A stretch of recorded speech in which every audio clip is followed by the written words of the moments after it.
Hey, it's Matt, and this is Fantasy Football Almost Daily. Before we begin, it helps our show so much if you show your support with a follow and a subscription. It helps us even more if you give us a great rating or review on Spotify, Apple Podcasts, iHeartRadio, or even some thumbs up on YouTube. We climbed up the charts on Apple Podcasts this last week in the fantasy sports area. We're really happy about that, and we thank you, the listeners, for keeping us rolling. We got Fantasy Friday coming up tomorrow. You will get Trevor Jones and the debut of the Pants Party's former host, Anthony Maggio. Oh my gosh, that's going to be so fun. If you haven't heard the Fantasy Football Pants Party, God, that was a great show back in the day. You're going to love it. You're going to love it. Maj is going to be great. Make sure you tune into tomorrow's Fantasy Football Almost Daily Fantasy Friday. And if you try Game Blazers this week, you can win your share of $36,000 in prizes and free-to-play contests. Sign up using referral code FFAD for a free starter pack and a free rare pack. Free rare pack is really hard to say quickly. And if you spend $5, you can get 2 more rare packs. Download Game Blazers today. We're going to dive into the Sunday slate for week 14 on Fanball with my friend T-Bone Jones. But first, some music. From the Sports Hub Games Network, this is Fantasy Football Almost Daily with your host, Matt Harrison.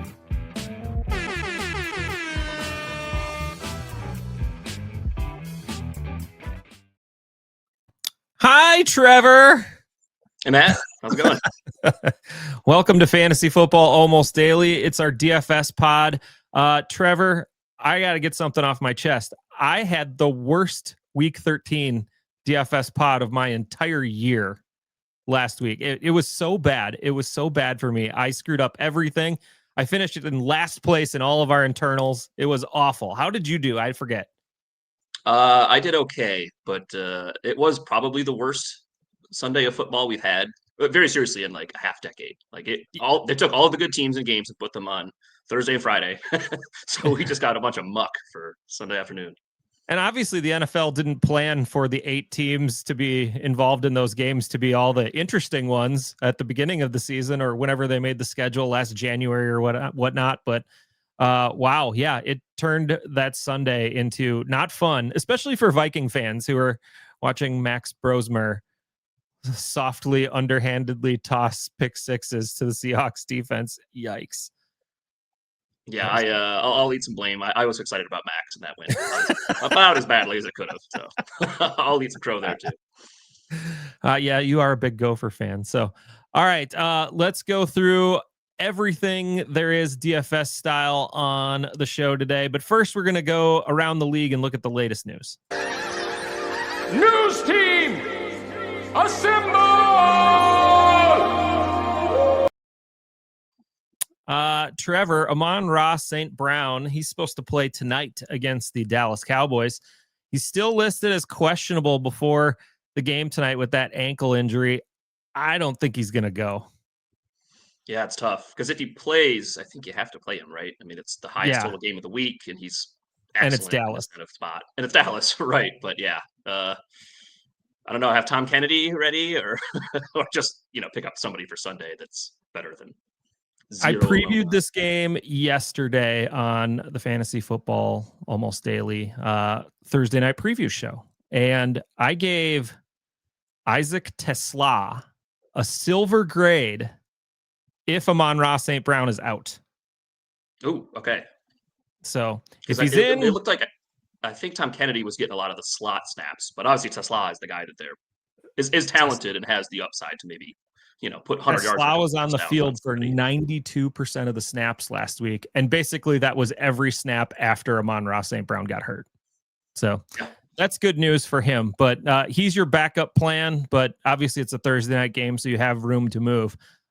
Playing in the Monday night game, Justin Herbert, he missed Wednesday's practice with the left hand injury. He had surgery on it earlier this week. If you are looking at a Justin Herbert team in your league, are you picking up Trey Lance as your drop dead awful option against the Eagles, or are you just trying to start somebody else?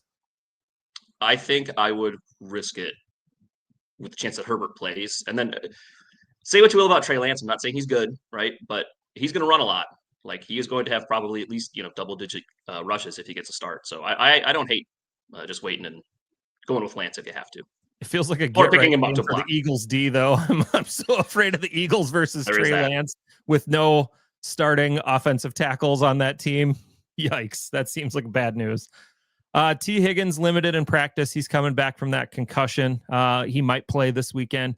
Drake London didn't go on Wednesday, though. They're theorizing that he might go on Sunday, but it's kind of tough sledding if you don't go yet on Wednesday. We got to see at least a limited practice for him with that sprained PCL before he goes. Jaden Daniels, he was limited as well.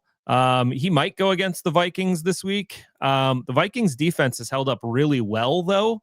So I'm not sure Jaden Daniels is in a particularly good spot if he goes. Another quarterback who I call QB Browns because I don't like saying his name out loud. But I'll say it just this once. Deshaun Watson, they opened up his practice window in Cleveland. Why? Like what's the point? I thought he was just done. I thought it was, hey, you could live at home. That's fine. We don't want you here. You don't want to be here. Sure. Well, I mean, he did tear his Achilles last year, right? So yeah. It took about a year for him to get back. I'm sure he's been working real hard. Yeah, I bet. Lots of massages, I'm sure. Our Mike Evans, his IR window opened as well. He could return as early as this week. He had a collarbone injury. Dalton Kincaid was limited on Wednesday. I'm hoping he goes because he's one of the guys I'm going to highlight later in this show. Trey Benson, he did not go on Wednesday's practice.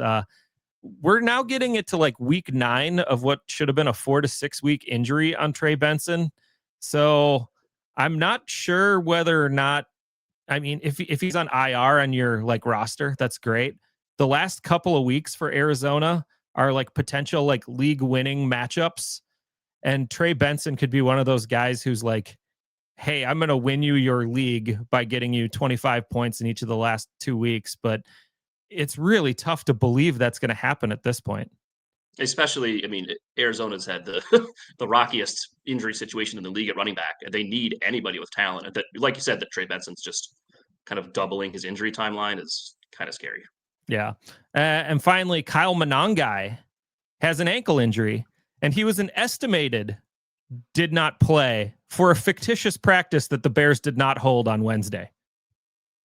Bears resting up for Packers week, huh? Just taking practice days off. I love that they have an estimated practice and an estimated, he didn't practice in a practice we didn't have. Very funny. Yes. Yeah, good times. Trevor, are you getting a little cocky about this Bears-Packers game? You going to put the Bears in their place? So this is probably the biggest Packers-Bears game since 2018 season opener. The game hasn't had a lot of juice in a while because the Bears have been absolute poo-poo.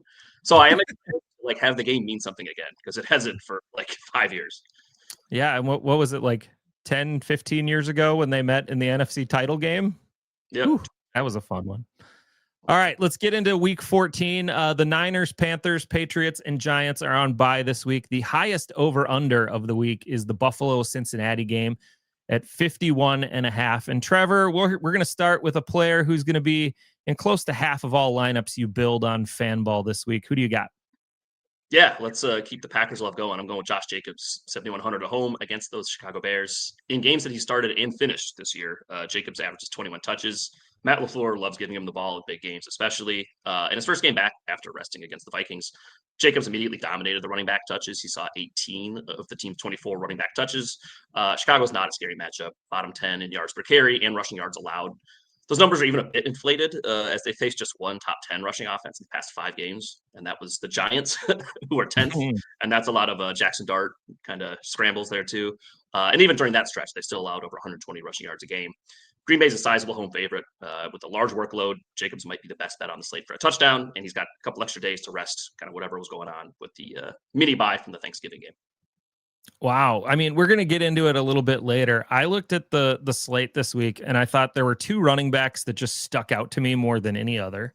And like, to the point where I was like, every time I built a lineup, I was like, these are the only 2 running backs I want to play this week. And I guess the guy that I have, first off, I'll mention I had a terrible week of predictions last week. Josh Allen didn't return value for me in this spot last week, but I'm hoping his teammate James Cook will. He's 7,600 at home against the dirty Bengals. The Bengals are the worst run defense in the league. They're allowing a brutal 5.2 yards per carry, the most combo yards and the most touchdowns to running backs in the league. Cook had 35 touches last week for 177 combo yards, and they're just feeding him. They're just handing the ball to him over and over again. There's a couple other guys who get in for 1 or 2 carries, and that's it. Everything else is James Cook. So a guy who's going to get probably 30 touches in this game against the worst run defense in the league, it seems like a no-brainer. I'm with you. And what you said about your 2 running backs that stuck out, I agree. Those are probably the 2 best backs on the slate. And I think Jacobs is right there too. But Okay. I would take your guys first, I think. So. Well, thank you. I really appreciate just for the listener. That. Yeah. I planted the flag early on my guys this week. That's how Trevor and I do it. One of us gets to plant the flag and the other one gets to pick up the pieces. So sad. A player above 7,000 on Fanball who you would not put in any of your lineups, Trevor. Yeah, this spot has just become who's the highest price guy on the slate and just fade him. The last few weeks, really? I think I picked JT and maybe 2 of the last 3, and this week we're going JSN. Wow. 8,600 against Atlanta. So he is human. He only had 4 targets and 2 catches against the Vikings last week. Obviously, that was a game script issue, but that could be the same issue they face this week. Seattle's more than a touchdown favorite against Atlanta, and that's a bad Falcons team. I don't know that. I mean, Kirk is washed. I don't know that they can really push Seattle, especially with how well Seattle's defense is playing.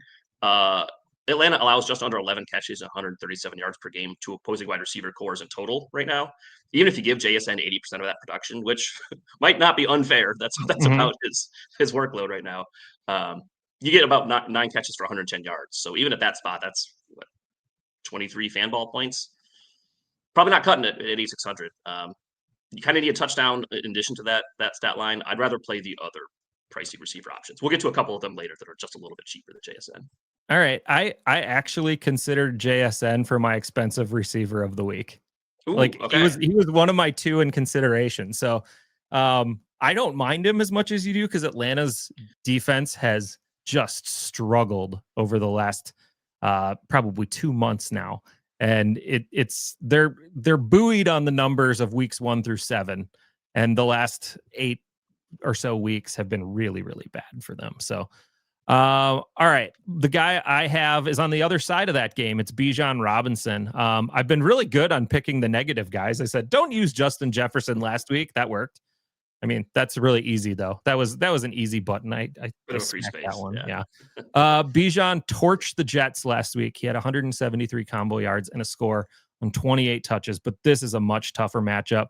The Seahawks own the best yards per carry allowed in the league at 3.5 and the second fewest rushing yards per game at only 66. And you figure Tyler Algier does factor in about a third of the running back touches in this game. So it just doesn't look like that good of a matchup. And I think the Falcons are going to really struggle. It sounds like between the 2 of us, we're going to bet the under on that Falcons Seahawks game. Yeah, that's actually a good call. What's the line right now? Oh, I'll look it up while you I got it. 43.5. Okay. So yeah, my only worry there is probably like kind of what happened last week where the other team's quarterback is just throwing pick sixes and it's we don't really need to push the ball at all. But garbage time touchdowns, that kind of thing. Sure.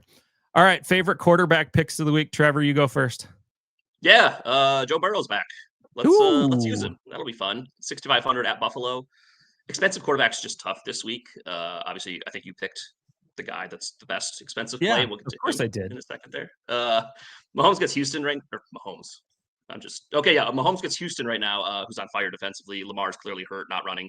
Stafford is a statue. He needs 300 yards, 3 touchdowns. Those are your other expensive guys. Kind of leaves Joe Burrow as the only guy beyond Josh Allen. Since his first start back, Burrow wasted no time. He saw 46 passes, despite Cincinnati leading for most of the game. So I think he's like, you know what's fun is me throwing the football.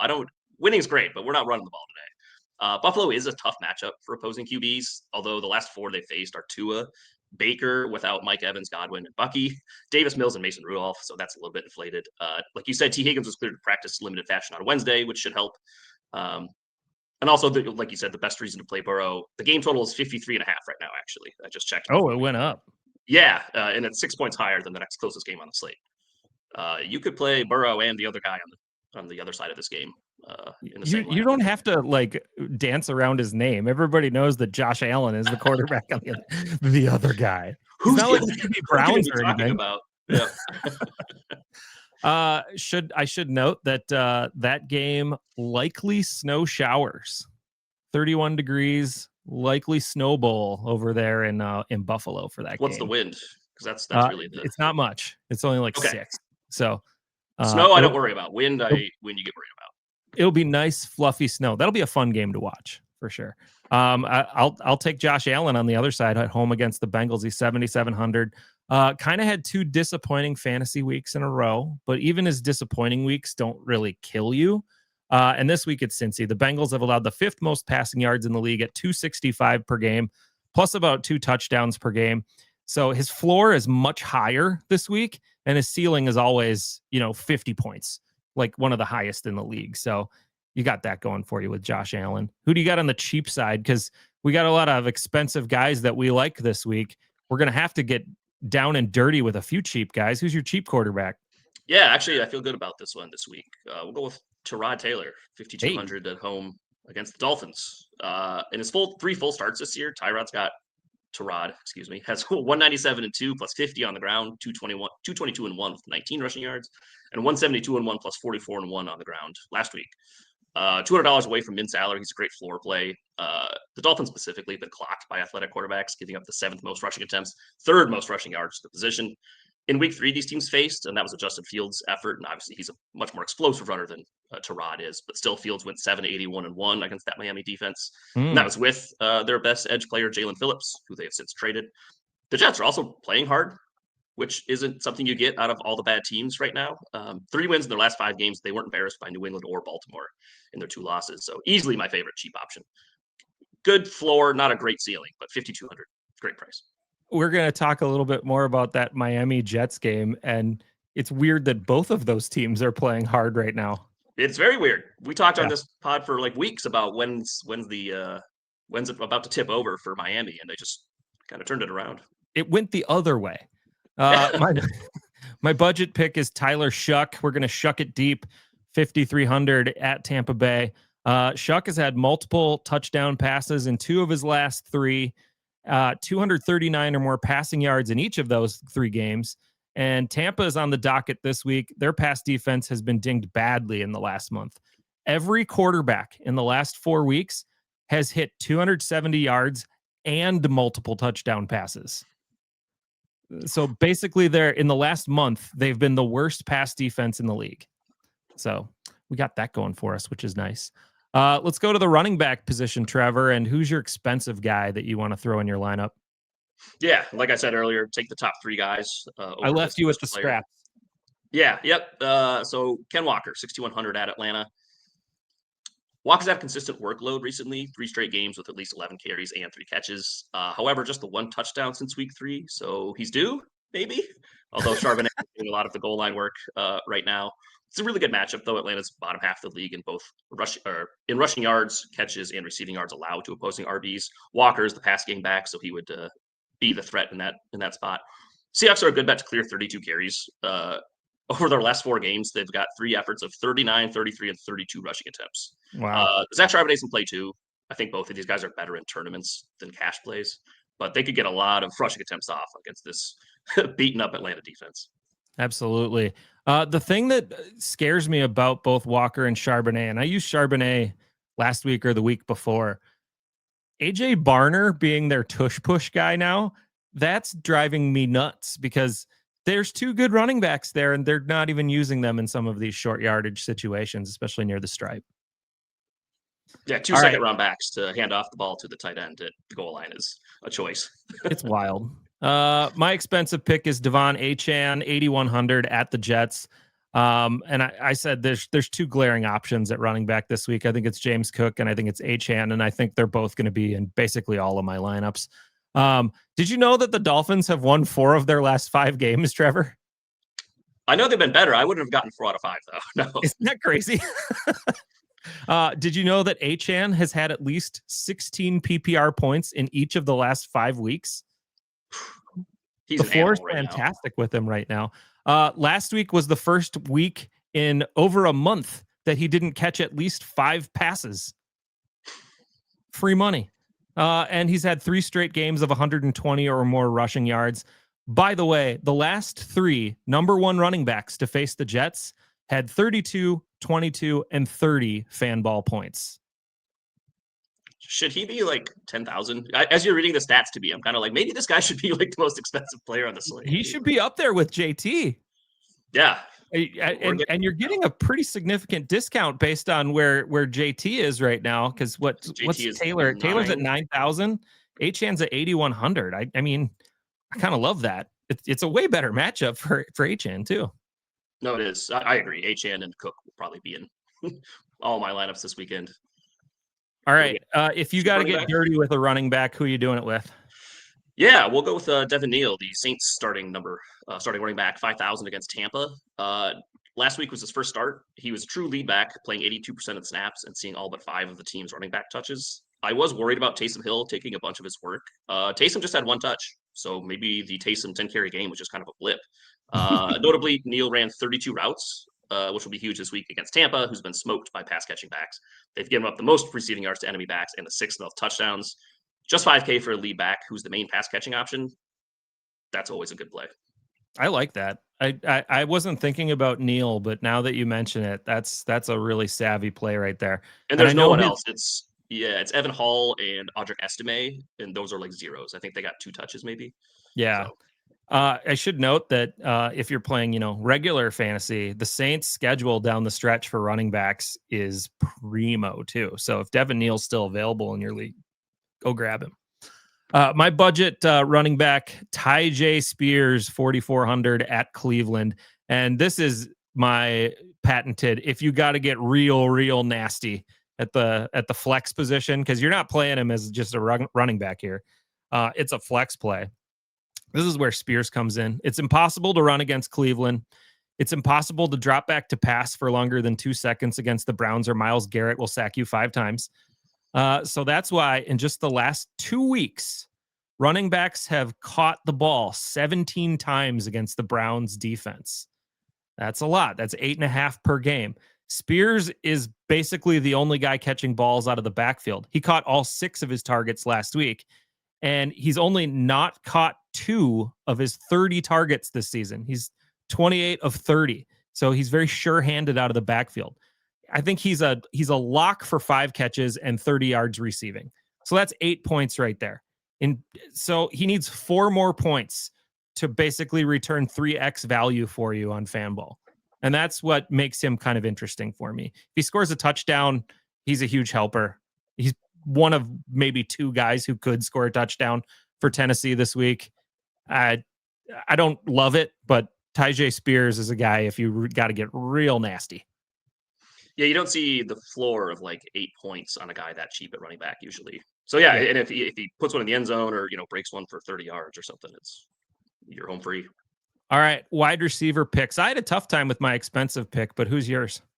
Yeah, I went with Ja'Marr Chase with Burrow back 7,800 at Buffalo.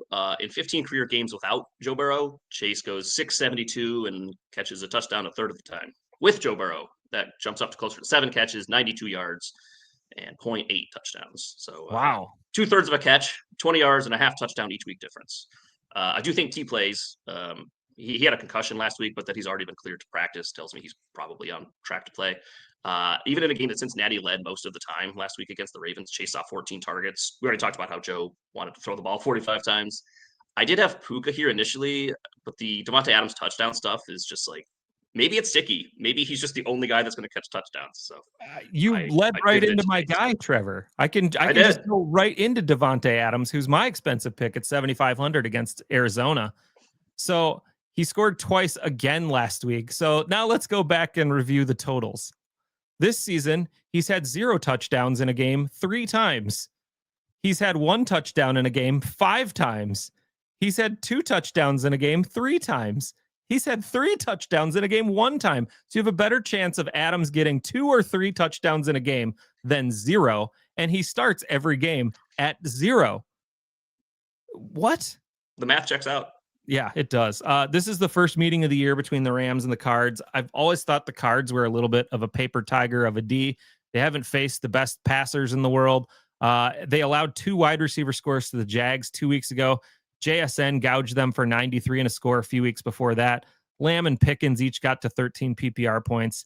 I think Puka and Adams can both eat in this game. Get Adams to 1 score and you're fine. And 1 score seems like inevitable for Devontae Adams. Floor now. Yeah. Yeah. All right. Who do you got at your cheap wide receiver? Yeah, we'll go to the other side of that Rams-Cardinals game. Michael Wilson, 5,700.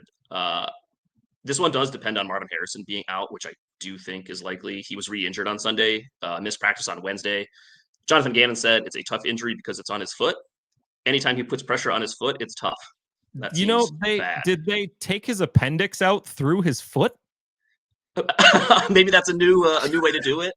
Maybe we got some new. I know that they do heart surgery through your leg sometimes. Yep. But I didn't know appendix surgery could go through your foot. Yeah, maybe they're just cheaping out on doctors in Arizona, like they always do. In the 2 games Marv sat out recently, obviously we all know Wilson blew up 15 for 185 and 10 for 118. Cardinals are an 8.5 point dog to this Rams team that I assume is out for blood after embarrassing themselves against the Panthers last week. Should be a good game script, although Jacoby Brissett's default game plan is chucking anyways. 47.5 passing attempts per game over the last 4. And number 1 wideouts have found success against the Rams in the last 4 weeks. Juwan Jennings, 671 and 1. JSN, obviously 9,105. And then even Jalen Coker last week, 474 and 1. Again, make sure Marv's out. Do you think Jacoby Brissett is a starting NFL quarterback week 1 of 2026? Yeah, so I was listening to a podcast and they were talking about what Arizona should do at quarterback next year. And I'm kind of like, just keep Jacoby Brissett. Draft whoever at pick 8 and bring him slowly along with Brissett. Like, I don't know. I take Brissett over some of these guys that are getting these deals like Minshew, and I don't know. Well, Kyler's got a few more years on his deal, right? I mean, I assume the soft benching thing was like, it's over. His cap is tough, but I mean, yeah. he's a good enough quarterback that someone will take a swing on him. Sure. All right. My budget wide receiver is Troy Franklin, 5,900 at Las Vegas. He's still my guy, even though I whiffed on him last week against the Commanders. This week's matchup is just as juicy, though, against Las Vegas. In fact, Franklin scored in the Week 10 meeting with the Raiders, so that's good. But he hasn't had a touchdown since that one.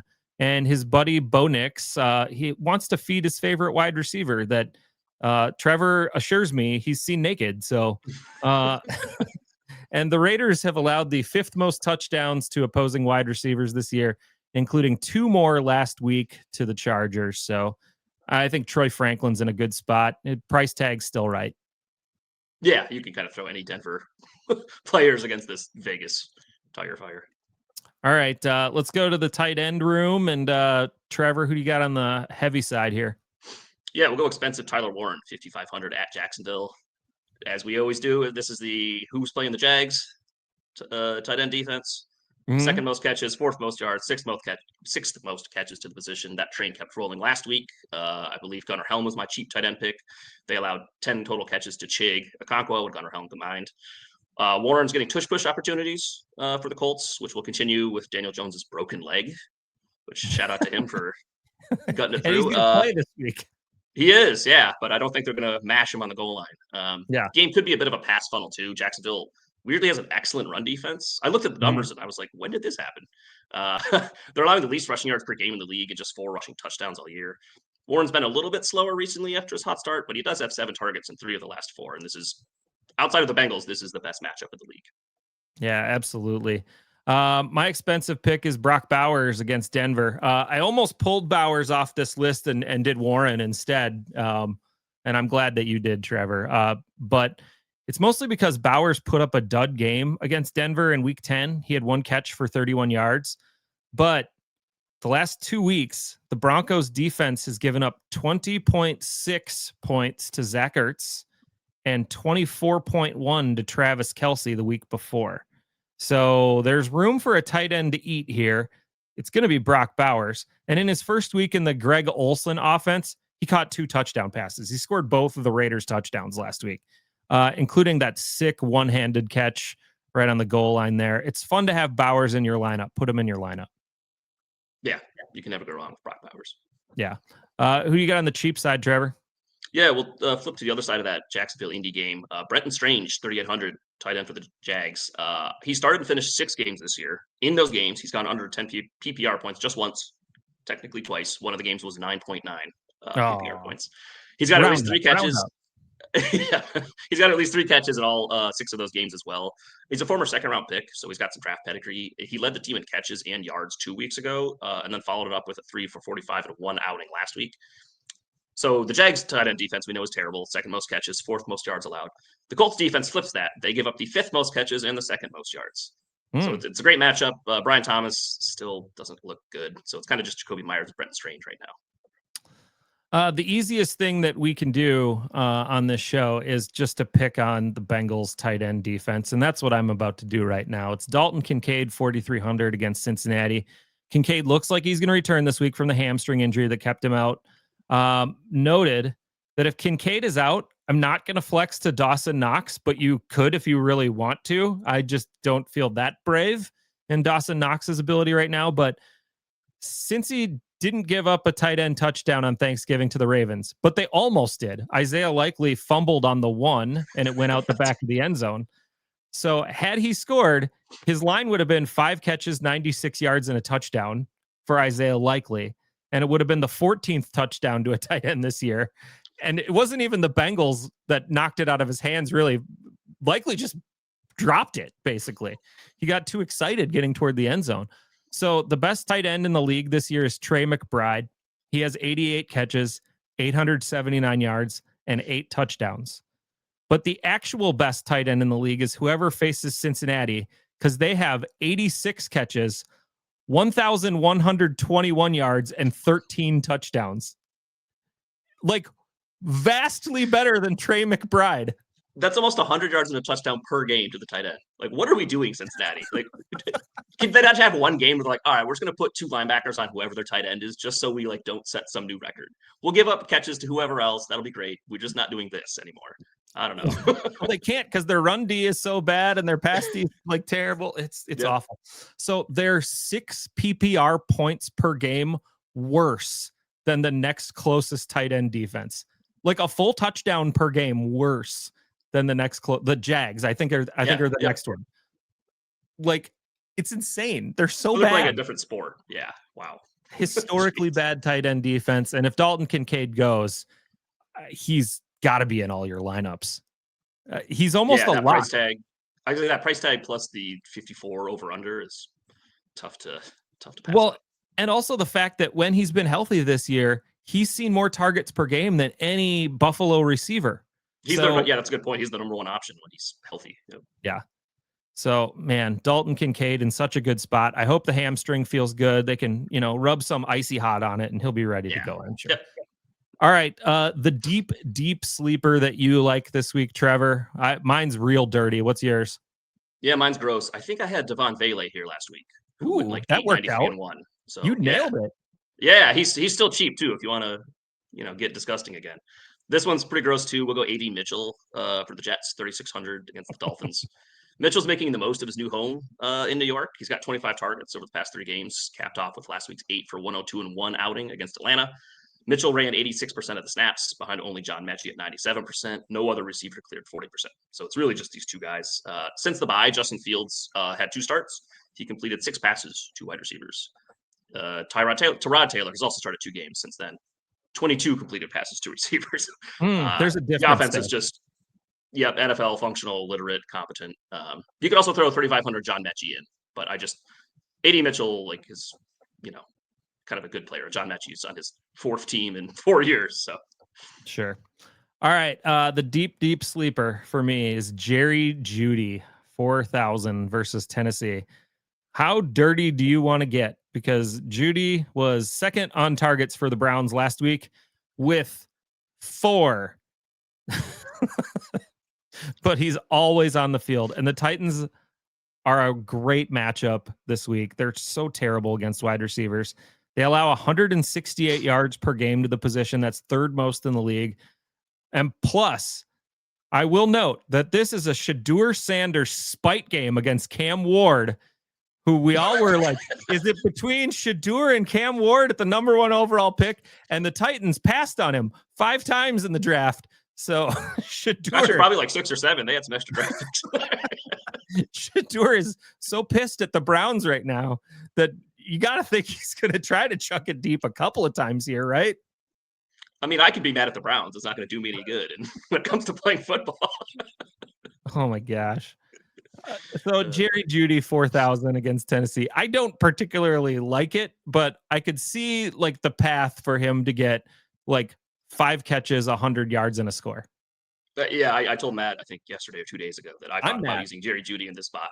Yes, I've told you. I thought about using Jeudy a few times, and it's like all the numbers, and it's like, oh, he's getting, probably like 5, 6, 7 targets, and he's 4K, and it's a good matchup, and then it's just like 1 for 10. Yeah. Yeah. So I'm with you that he's going to hit one of these days, but it's a tough click when you're like finally there. Yeah, it's pretty tough. Of my like cheap guys, I mean, if you're in like the 4,000 range, I mean, at a flex, if you can find it to get up to 4,300 and you can throw Dalton Kincaid in your lineup, that's so much better. Yeah, I agree. So, all right. That's all I really have for you today. Trevor, do you have a lineup set for the folks at home that you would like to share? I do, and I feel pretty good about most of the players here. Quarterback, we go Tyrod and Jordan Love. I don't love Love. We'll see on that one. Josh Jacobs, Achane, and James Cook. Those 3 guys we talked about earlier. A.D. Mitchell, Jamar Chase, Michael Wilson at receiver, and then Brenton Strange at tight end. Wilson, Strange, and Love are the 3 that I think I need to move the puzzle pieces a bit. Yeah, I feel like you could probably figure out a way to upgrade from Strange to Kincaid. That's probably the first line of attack. Yep. Yeah, and then finagle a few things in there. Maybe get Jerry Jeudy in your lineup. Hopefully we don't have to get that desperate, but maybe get Doug Jeudy in your lineup. I don't know. Judy. Yeah. Trudy Judy's pretty good too. Some Brooklyn Nine-Nine references there for those of you scoring at home. All right. Just a quick reminder on Game Blazers. Try Game Blazers this week to win your share of $36,000 in prizes in free roll games. That's right. They're free. Sign up with referral code FFAD. You get a free starter pack and a free rare pack. Free rare pack. I did it this time without mushing my words up. The other thing that I can never say really quickly, I have to slow way down, is I have to get my oil changed. It always just turns into moil. Moil changed, yeah. My oil changed on my car. We're working on our enunciation. What enunciation gives you trouble, Trevor? Ooh. I'm putting you on the spot. I can't think of any off the top of my head, but I'll give you in 6th grade. I was in the spelling bee and I got suffrage. SUFFRAGE, and I went suffrage. SUFFERAGE. So there's my word embarrassing story of the day. I don't think that's that embarrassing. No. I'm not sure I would have spelled that correctly right now. I don't think I'd ever heard of the word. So I got close. Was probably pretty good. and you probably learned all about suffrage after that. I did. There we go. All right. Thank you for listening to today's DFS pod. Join us tomorrow for Fantasy Friday. Trevor will be there. Maj will be there. I'll be there as well. And we'll see you then on the next Fantasy Football Almost Daily. This was Fantasy Football Almost Daily. Please subscribe and give us a 5-star rating wherever you listen to podcasts.